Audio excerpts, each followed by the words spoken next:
William, hopefully your favorite videographer from Two Hats Publishing. I welcome you to another Two Hats special of community events. Let's look in and see what's really happening.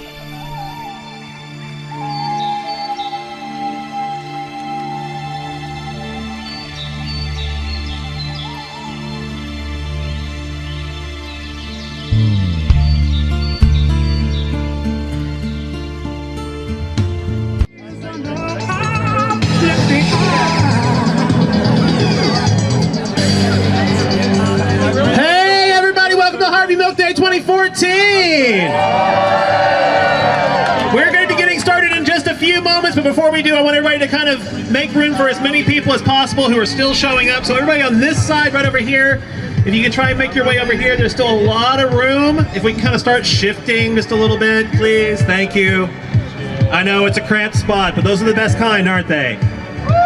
That's right. We're going to be getting started shortly, so please grab a sign, grab a water. Anybody have water? And we're going to be getting started really soon. We're so glad to see all of you beautiful people here. Give yourselves a hand.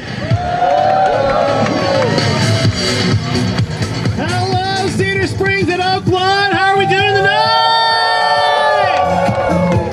Welcome to Harvey Milk Day 2014. You are all gorgeous. You are all beautiful. Thank you for being here to celebrate the legacy of Harvey Milk. He would have been 84 years old today, and I know he would have been just smiling ear to ear to see you all here celebrating not only his accomplishments, but the many, many accomplishments of our beautiful community. Let's hear it for everything that we've accomplished over the last 45 years. At this time, we're going to go ahead and get started. I would like to go ahead and bring to the stage the Hope for Peace and Justice players.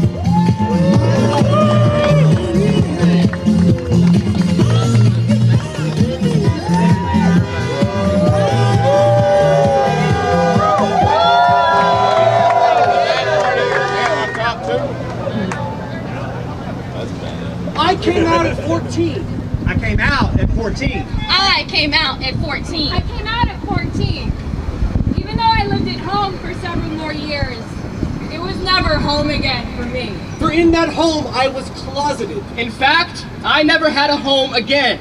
A home is a place to be oneself, to be free to express the greatest gifts any person has. The gift of loving another person. I lived like all gays. Inside our place to live, I was gay. Once outside, I suppressed myself.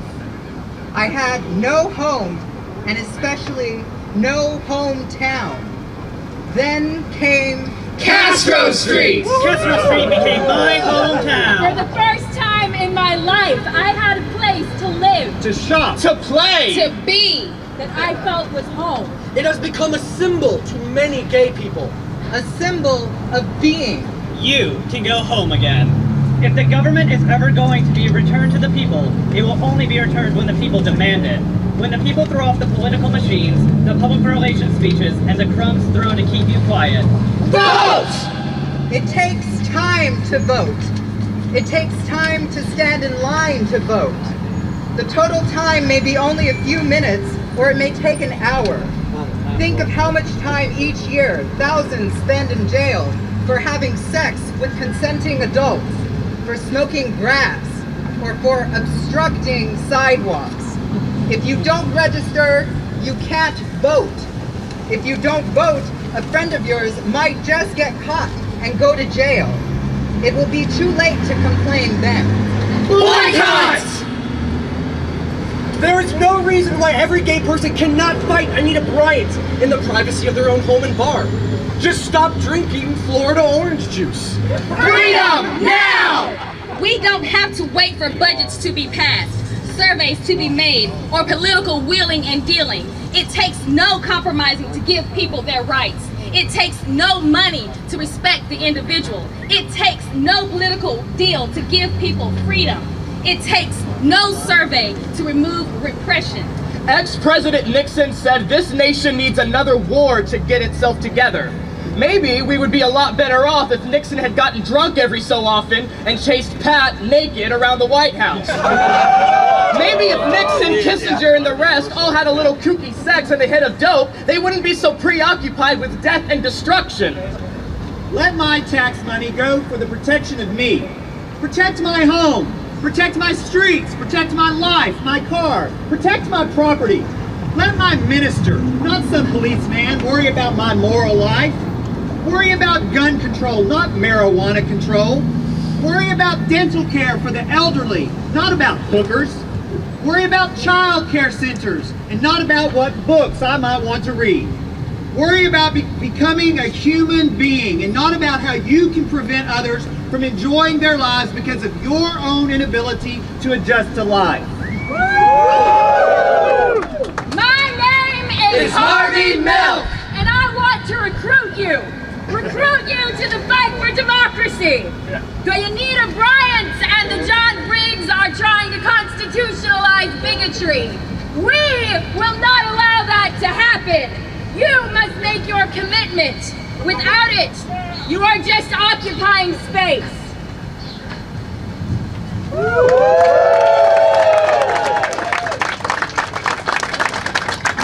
How are y'all doing? I think he's getting me a microphone. Thank you. So my week has been characterized by showing up to the wrong places at the right time on 3 separate occasions, so it should come to no surprise that the notebook with the poem I was commissioned to write has mysteriously disappeared. So I'm just going to talk to you for a while. Is that fine? Okay. So something that our community has, maybe not unique to us, but it's certainly represented by all of our lives in different ways. We have the unique honor of sitting down someone we love in front of us, our mothers, our piano teachers, our bosses on occasion, and with a few words, killing the person they thought we had been the entire time. Because when we come into the world, our parents have been expecting us for a while. And they have come to certain ideas about how your life is going to go. And they've, generally speaking, they've tried to make it go as simply as possible for a while. And what that means to some of them is making sure you turn out just about like everybody else. Because it's easier for people who are just like everybody else. And so part of that nurturing of our young people involves building them houses to keep them away from the weather, building them bedrooms for them to sleep in peace, and last but not least, building closets for them to keep clothes and their identities in. And we go through life wearing these things our parents have given us because it's easier for a while, and at first we may not realize that these clothes we've put on don't fit quite right until you get to be about 10 or 12 or 13, and you have to tell them, this life you've laid out for me is not the life that is mine. Thank you, but I can't wear it anymore. And thanks. And it's hard to do that to people we love, but it would be a lot easier if they hadn't given us a closet full of expectations to begin with. And the thing about it is, it's not that they didn't build it for their straight children either, it's just that it fit them a little better. And what I imagine in my head on days when I'm feeling a little optimistic is that we might live in a world where we don't tell our children from the day that they're born what they're going to be for the rest of their lives. Where you might wait until they can talk or be attracted to people before you start making expectations for them. And perhaps we could take these closets, these bricks, these slats of wood, and we could build something else. We could build monuments to the truth of who we actually are. Instead of closing ourselves up in them, we can use them to climb to some place better than where we are now. And that's my hope. And I don't think there's any possibility of us getting there without absolutely everyone working to get there. Which is why I'm so happy to see all of you here. How are you doing? Good. All right, next up, we got Sammi Partida. He's a women's gender studies student at SMU. He's a friend of mine. He blogs. So give it up for Sam.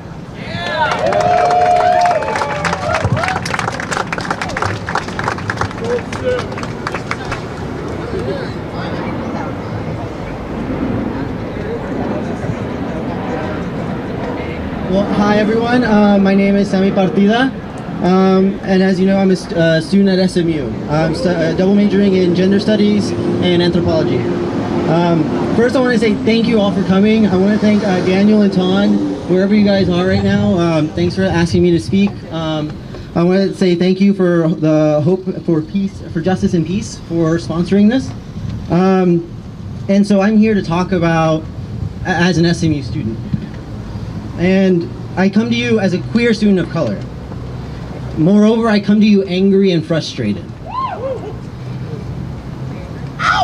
In the past few weeks, homophobic bigotry has been made explicit on campus, on large scale, on and offline, to which our president and VP of Student Affairs could only offer a weak statement that couldn't even call out the behavior as homophobia. They even implicitly were shifting the victimization of LGBT students to the bigots themselves. In short, SMU has failed me. And I mean this in two specific ways.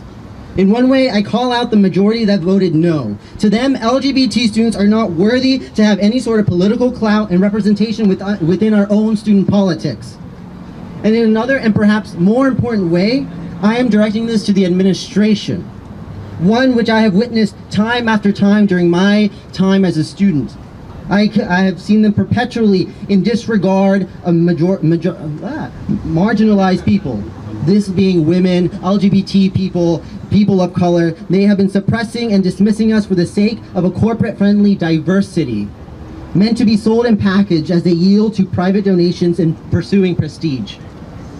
As a queer student of color, I am appalled. Despite all appearances, SMU as a whole is not LGBTQ friendly. I cannot rely on SMU police to handle any reports of hate crimes. I have learned that the university doesn't fundamentally value oppressed identity of their students. Where are the resources and support, financial and otherwise, for bodies such as the Women's and Gender Studies program and the Women's Center? I am appalled. It is evident that the administration has not listened. In their statement in the last couple of weeks, he had the audacity to tell us to approach the police, despite our former experiences. He has the audacity to think that students have the time, recourse, and ability to educate and agitate for change within this context of low budgets and low support. I suspect we aren't as profitable as other mainstream departments such as athletics, frat life, or expensive dorms to bring in more bourgeois students' money. The majority of students have made it clear. LGBT students are not valued. The administration, in their silence, have effectively abandoned us to an uncertain future. And it is within this dark world of rage and uncertainty that I wish to highlight the light and hope that Harvey Milk embodies. As an out supervisor, Harvey knew he was risking his life. Harvey is a pioneer and a martyr. In his final words, "If a bullet should enter my brain, let that bullet destroy every closet door." And it is in this powerful final words that I find an equally powerful message. It is a call to remember our ancestors and our queer histories. All that is around us came from somewhere, our world. These very streets were carved from the struggles of our elders, stained in sweat and blood. We cannot forget that we stand on the bloodied and bruised shoulders of our ancestors. We must turn to their stories as sources of inspiration and knowledge. This is also a call of action. As activists, as queer community members, we cannot just brush aside injustice out of view and out of mind. We must interrogate the conditions that invade the most intimate aspects of our lives, not only as individual experiences, but as acts that are meant to silence all of us. Above all, this is This is a call to solidarity. Through our collective force of political will, we must take those bullets that pierced Harvey and do exactly what he asked us to do with them.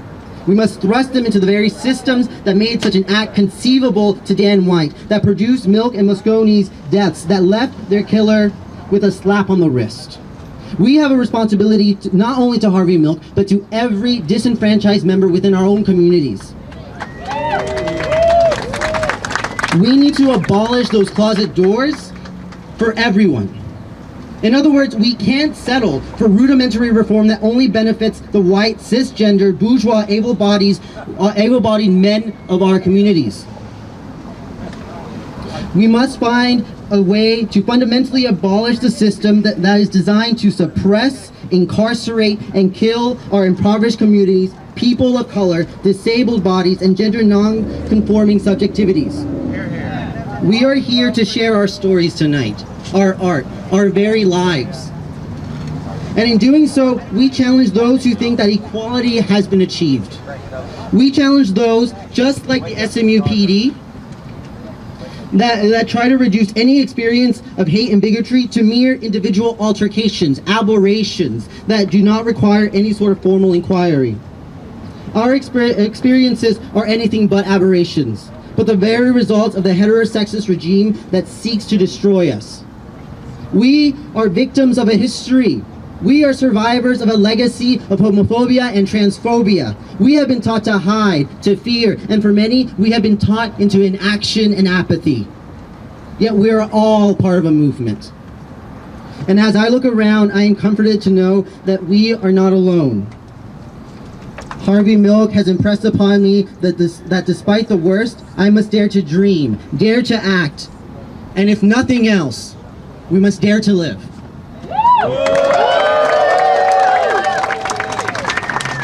Let's hear it for Sammi Partida. Our next speaker comes to us from the Oaklawn Committee. Please welcome Michael Milliken.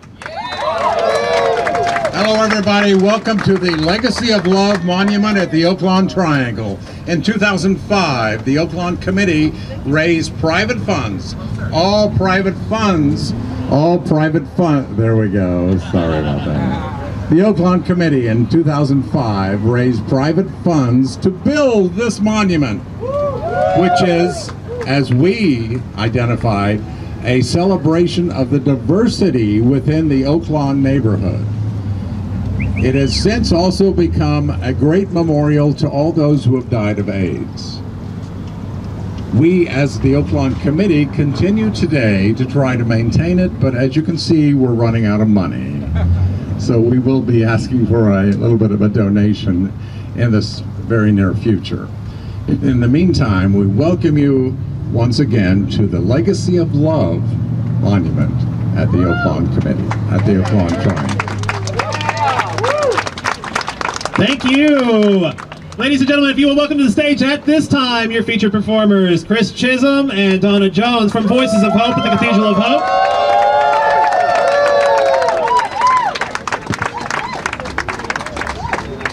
Well, I'm powering this thing back up over here that just happened to die unexpectedly. It's really not a coincidence that just this past Sunday night we had a Love's Legacy concert, and tonight we are here celebrating the legacy of Harvey Milk and at the Legacy of Love Monument. I just think that's really, really cool. So I'm going to teach y'all a little song right now, if you don't already know it, called Gentle Angry People, and I think I've just about got this thing ready to roll.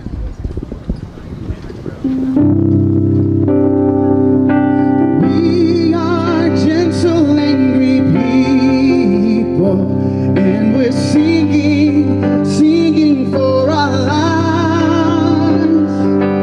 We are gentle, angry people, and we are singing for our lives. Sing it with me now. We are gentle.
for our lives. Gentle, loving people. We are gentle, loving people. And we are singing, singing for our lives. We are gentle, loving people. And we are singing, singing for our lives. Anti-nuclear? We are anti-nuclear people. And we are singing, singing for our lives. We are anti-nuclear people. And we are singing, singing for our lives. One more time, gentle, angry. We are gentle, angry people. And we are singing, singing for our lives. We are gentle, angry people. And we are singing, singing for our lives.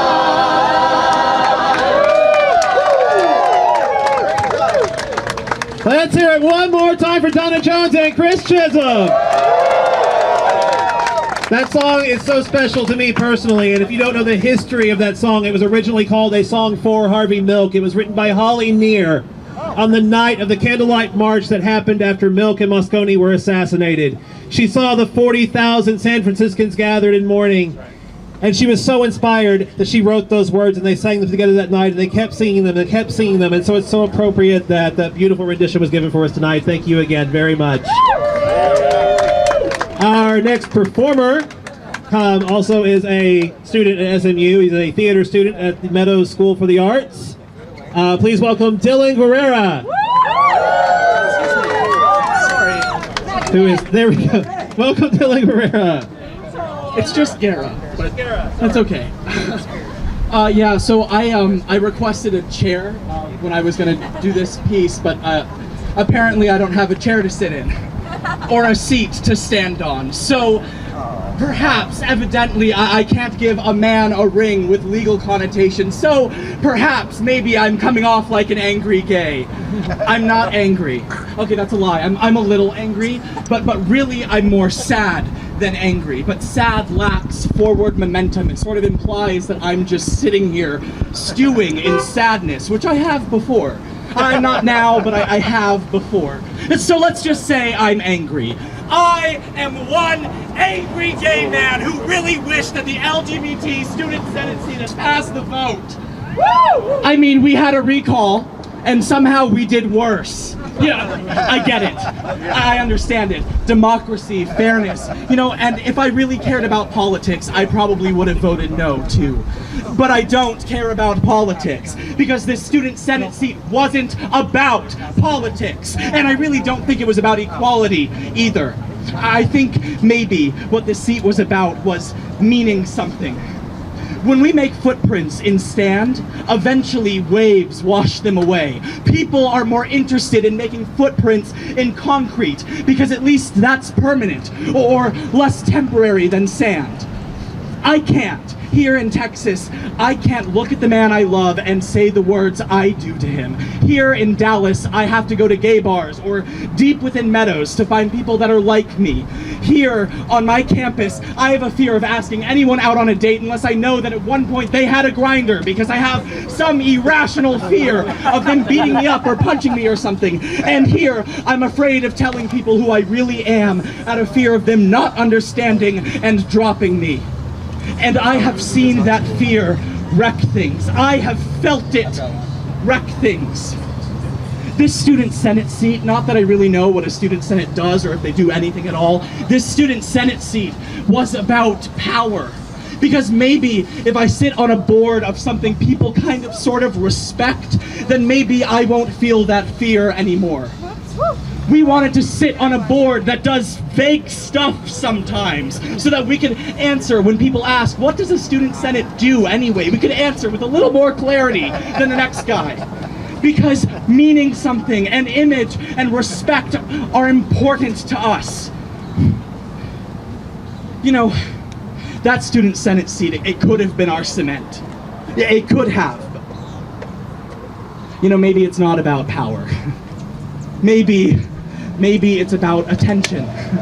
Maybe it's about wanting to stand up for gay rights. Maybe it's about nothing. Maybe I'm wasting my breath. Maybe I have too much doubt in my mind and not nearly enough clarity. Or maybe it's all of these things wrapped up in a big blanket of confusion. Or maybe all of this is moving through me at such a high frequency because I didn't even vote. Because I didn't think that I could make much of a difference. Because I didn't waste one more minute of my time dealing with Perunanet just so I could click yes on a ballot. Because I have never felt like more of a worse person than when I opened up that email. Sitting there in the back of the Southern Gentlemen concert, which is an a cappella group for those who don't know, listening to this beautiful music cascading over me and with these harmonies and just standard beautiful, surrounded by sorority girls and happy couples and married couples and frat stars. And I'm looking at them and I think to myself, none of you know, and those of you who do know, probably less than half care. And in that moment, in the back of that theater where I'm sitting with my friend Steven, the world feels that much lonelier. I didn't even know what a student senate was until I had a chance to be on it. And that music, that feeling, whatever it was, it flashes down my spine and it echoes through my rib cage and it ricochets down my veins and through my fingertips and the world goes blurry for a moment. Now, though, I'm beginning to think that we didn't need that student senate seat anyway.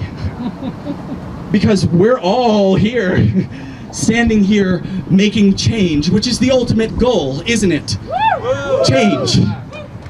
So perhaps then, maybe, if they're not willing to put us in their games, we'll just have to invent new games. Thank you. Let's hear it one more time for Dylan Guerra. Our keynote speaker this evening comes from the Cathedral of Hope, where he is the interim senior pastor. Please welcome Reverend Jim Matulski.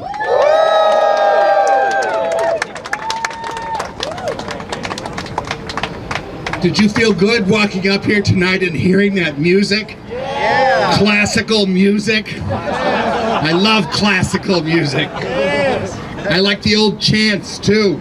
If you've been around in New York or San Francisco and here in Dallas too, when Harvey Milk was protesting, these are the chants we would do.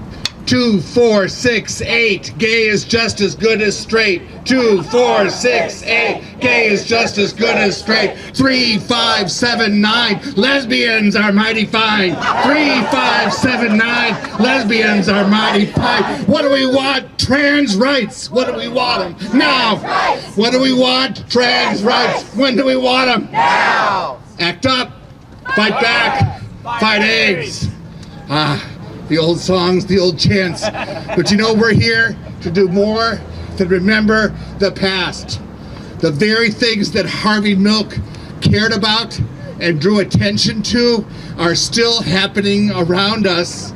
Sometimes you get just enough progress to stop caring as much and to pay as much attention as people who went before us, who made it possible for us to be here tonight, did. Harvey Milk is here tonight. And he is saying, people, wake up, pay attention. You still have work to do. Harvey Milk hated religion. I have to say this.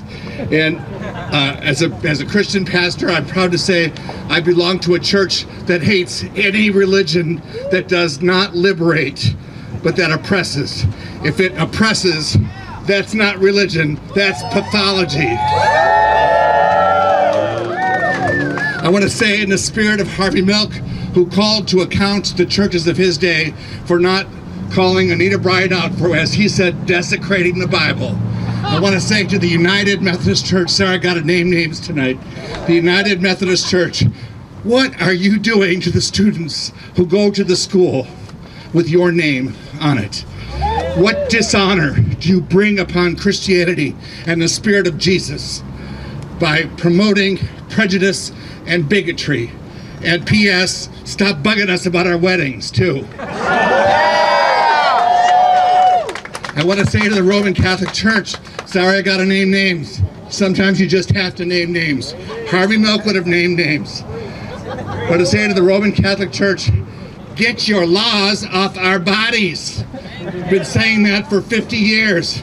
It's time for them to stop interfering in the name of Jesus in women's reproductive rights and access to contraception. There's a few other people that I think Harvey Milk would call out tonight. Dear Governor Perry. Sorry, sometimes you just have to name names. Harvey Milk said we have to have openly gay elected officials as part of who brings about change, or what we care about won't get done. Now I say this, conscious tonight of all of our straight allies who are here. Can we appreciate them right now? But dear Governor Perry, I am so ashamed to be a Texan when I hear you say you don't want another penny for Medicaid, and it costs people with AIDS and other diseases, chronic illnesses, who do not have access to health care and insurance now because Texas, this wealthy state, has such meager Medicaid thresholds and no desire to increase it to include all who deserve equal access to health care.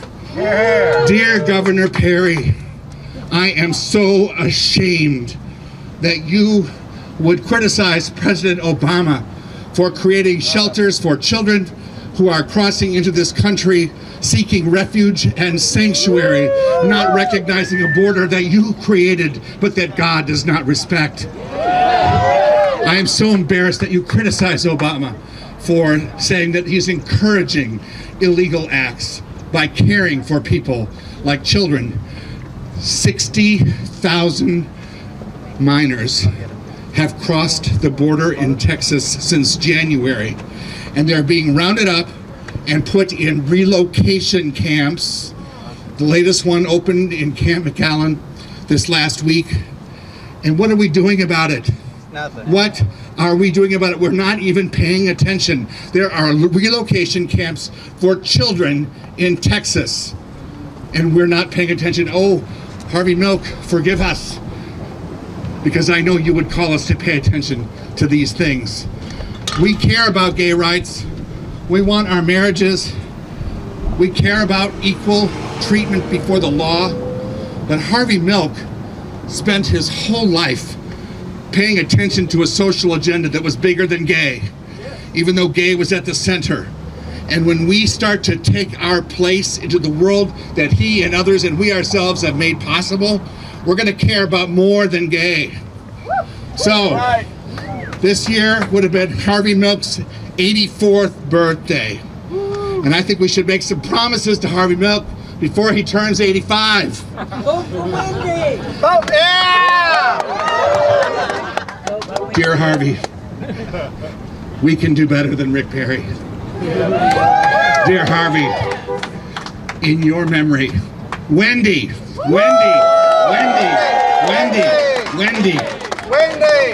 Dear Harvey Milk, we care about what happens to women, our sisters, our friends, our lovers, our mothers, right now in this state where abortion, which has been legal for 50 years, is now harder than ever for poor women or women without access to other means has ever been.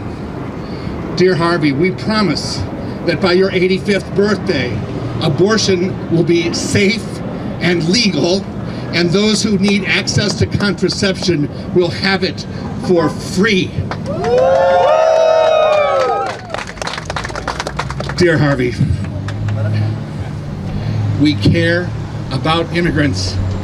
We care about immigrants the way you taught us to care about ourselves, about gays, and some of us who are immigrants who are also gay, but it doesn't matter. Immigration reform with a path to citizenship and humane treatment of children in relocation camps until such time as we work out the paperwork in time for Harvey Milk's 85th birthday. Are you with me? Are you with me?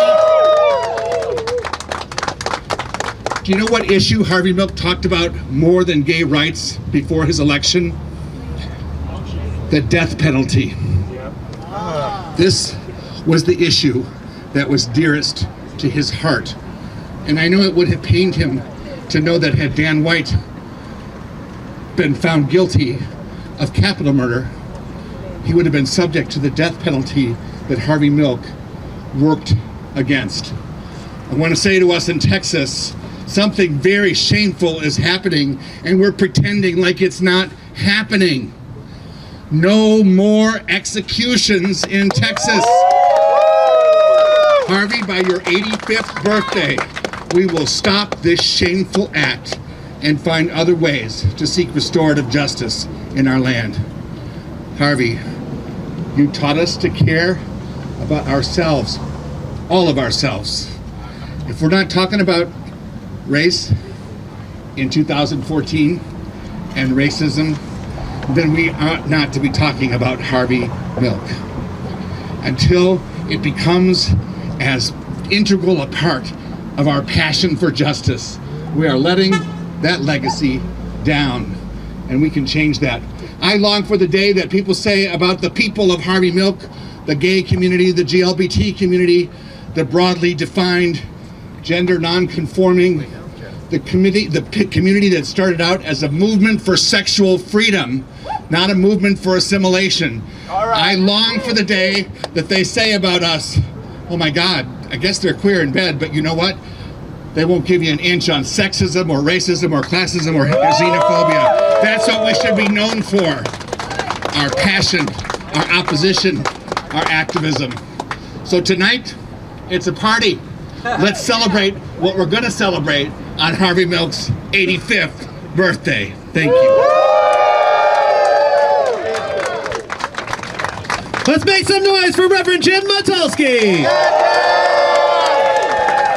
All right, so before I bring up our closing act, I'd like to invite our march leaders to please step into the blocked off section of street right over here. Go ahead and start making your way that way. And then we're going to march to a wonderful after party that has been put together for us by the fine folks at Sue Ellen's.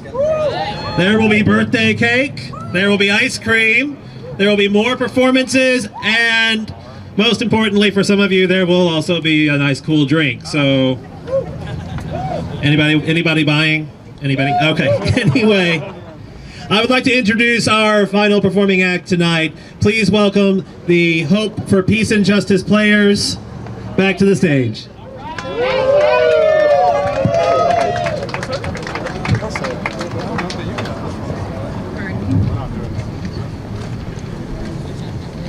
A bronze plaque at the corner of Market and Castro Street in San Francisco reads, In 1973, Harvey Milk opened Castro Camera at 575 Castro Street and moved into the apartment upstairs. Harvey's store soon became a center for public meetings and voter recruitment drives. Through his involvement in neighborhood affairs, Harvey earned the title the Mayor of Castro Street.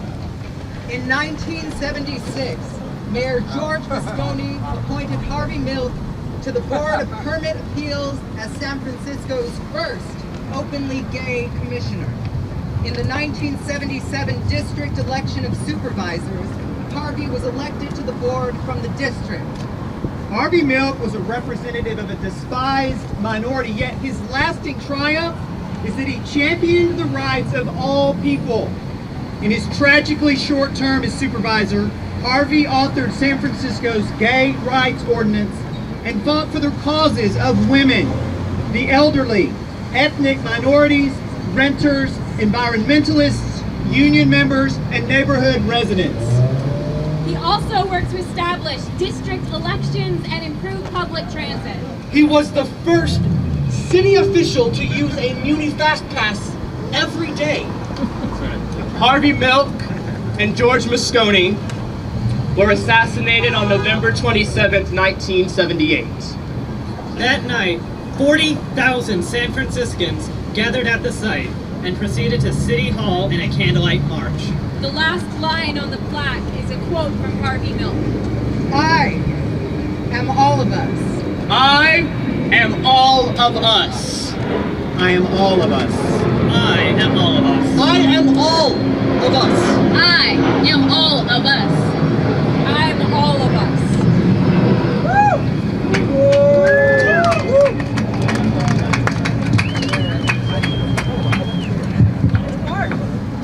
All right, I would like to introduce Todd Whitley. He is the board chair for Hope for Peace and Justice,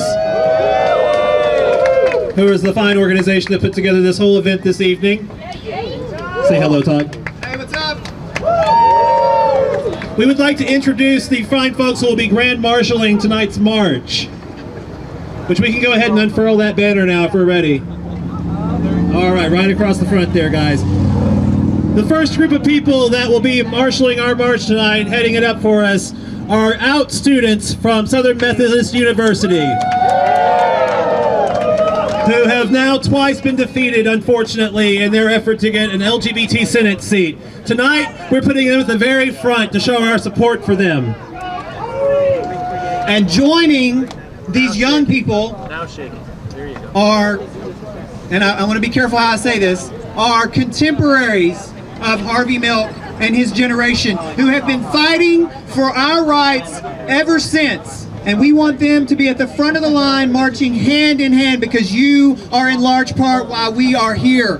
Thank you, thank you, thank you. All right, so if everybody will go ahead and line up right here in the street. The police have actually blocked off this section. If you'll line up behind these fine folks, go ahead and light your candles if you have them.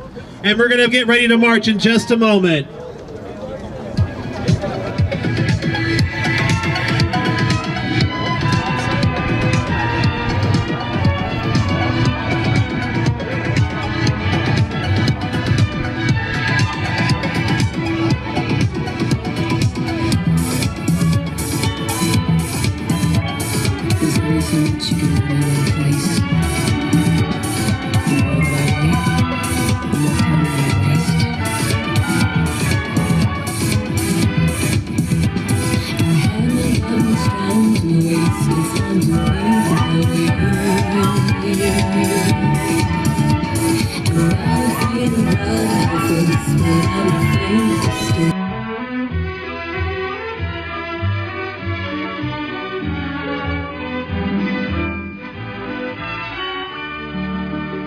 Hi there, people of the world. My name is Mr. Pixie, and we are out here today on this lovely day celebrating Harvey Milk, who is an important civil rights figure for gay people. He was the first elected gay official in San Francisco. And yeah, we're just here celebrating what he stood for and the progress that he started for us. I think he would be really proud and happy to see the progress that has occurred, especially in these last couple of weeks. We now have 19 states that allow gay marriage, and we're on our way to just having all the rights that we need and deserve. You ready? Yeah. All right, my name is Jeff Hood. I'm on the board of directors of Hope for Peace and Justice. I'm a Baptist minister, excited to be here in attendance today to celebrate the life and works of Harvey Milk, and also to celebrate all of our modern heroes and sheroes and everyone in between, and really get excited about what it means to work for equality, to work for all people to be how God created them to be, and that is exactly as they are. Okay, ready? Welcome to the Harvey Milk Day Memorial Parade, where we're celebrating Harvey Milk's memory. We're marching down the Cedar Springs Avenue, led by SMU students, to what are we representing? That's what it's representing. Harvey Milk. How are you? Hey, how are you? Pretty good. William Dockery from Lamb the Weekly Show. Tell me about this Harvey Milk thing. Tell me what we're doing here and what we're trying to celebrate, what we're trying. We're trying to get the word out that because of people like Harvey Milk, he has paved the way for each and every one of us. Gays, bisexual, transgendered people. So that we can all live with hope that tomorrow and the future is going to be a better place to live for everyone. Fantastic. Thank you. Why don't you tell me what Harvey Milk Day is for you? I'm William Dockery from Lamb the Weekly Show. I'm on KNON. I'm not familiar. We've been out for 30 years. Obviously, you're not a pledger. We just finished our pledge drive. So, why don't you tell me about this Harvey Milk Day? Tell me what it means to you. Freedom. Freedom? Sounds good. More freedom. How about you?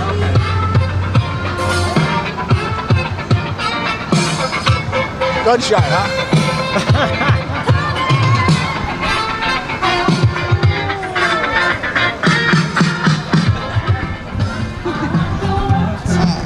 The young folks always have a good word for me. So tell me what this Harvey Milk Day means to you. It means that I'm allowed to love my boyfriend in public. Wonderful. How about you? It means wow. That's good. It means wow. Wow kind of girl.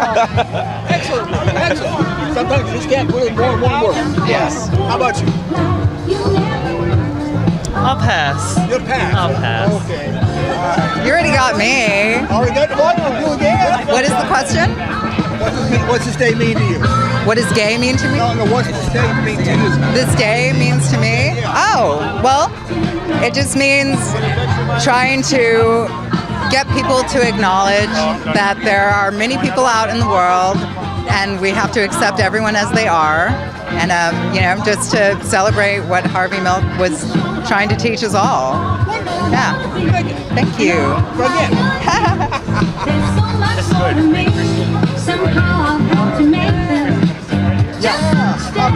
How about you, young gentlemen? Good. What's Harvey Milk Day mean to you? Pardon me? I'm William Dockery with KNON Radio, Lambda Weekly's program. Okay. So tell me what Harvey Milk Day means to you. Well, actually, rights. Rights to be who we are. Rights not to be afraid of who we are. Absolutely good words. Absolutely. He got his right, but he's backing away. All right. How much good words for Harvey Milk? Give me some words to talk. Give me some words to talk on the radio and the TV. What? I want an interview. Oh, okay. About what? Harvey Milk, what it means to you, and everything else. Oh my gosh. I know it's an encyclopedia, but just give me a page. Well, he's the pioneer of pioneers. If it weren't for Harvey, none of us would have any of the rights we have. And one of my personal heroes is somebody that he fostered, is Cleve Jones. So we owe everything we've gained in politics and everything we've gained in coming out to Harvey Milk.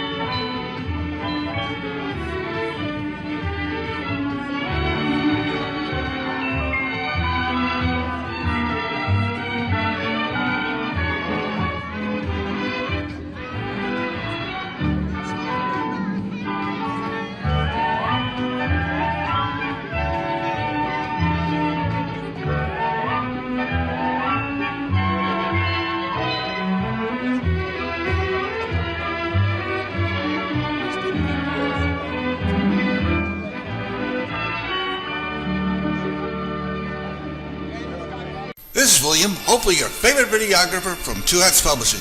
I hope you enjoyed this video. If you like it, please leave comments below, or like, follow, or subscribe to us and get notices of all our videos. We love it, even when you call.